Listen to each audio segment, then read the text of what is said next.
এই যে কৃষ্ণের যে মধুর লীলা, সেই মধুর লীলার ভিত্তি হচ্ছেন শ্রীমতী রাধারানী। কৃষ্ণ হচ্ছেন রসরাজ, আর রাধারানী হচ্ছেন মহাভাব স্বরূপিণী। রসরাজ, মহাভাব, এই দুয়ের সম্মিলন হল শ্রী চৈতন্য মহাপ্রভুতে।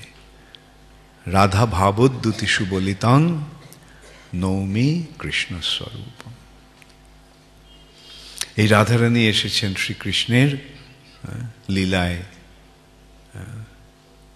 প্রধান সঙ্গিনী রূপে, প্রধান অবলম্বন রূপে এই লীলার। এখানে যেমন কৃষ্ণের জন্ম হলো, রাধারানীরও জন্ম হলো। রাধারানীর জন্ম হলো ব্রজের আরেক রাজা বৃষভানু আর তার পত্নী কীর্তিদা সুন্দরীর গর্ভে।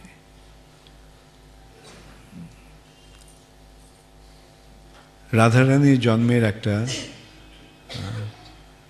অপূর্ব সুন্দর তার রূপ, কিন্তু একটা দুঃখের বিষয় দাঁড়ালো, ওর চোখ নেই, চোখ খোলে না, জন্মান্ধ। সকলে অত্যন্ত ব্যথিত হলো, এত সুন্দর একটা মেয়ে কিন্তু ওর চোখ খোলেন, চোখ ফোটেনি। যাই হোক, এইভাবে যখন এসেছে ওকে মেনে নিয়েছে।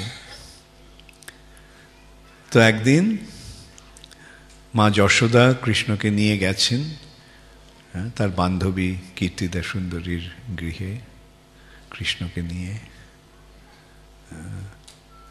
এইভাবে দুজনে কোলে নিয়ে একসময় যখন পাশাপাশি রেখেছেন, তখন হঠাৎ রাধারানীর চোখটা খুলে গেল।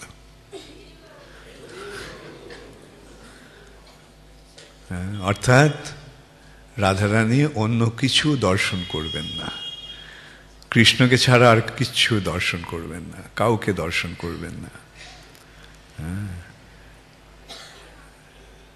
তাই জন্য তিনি তার চোখ বন্ধ।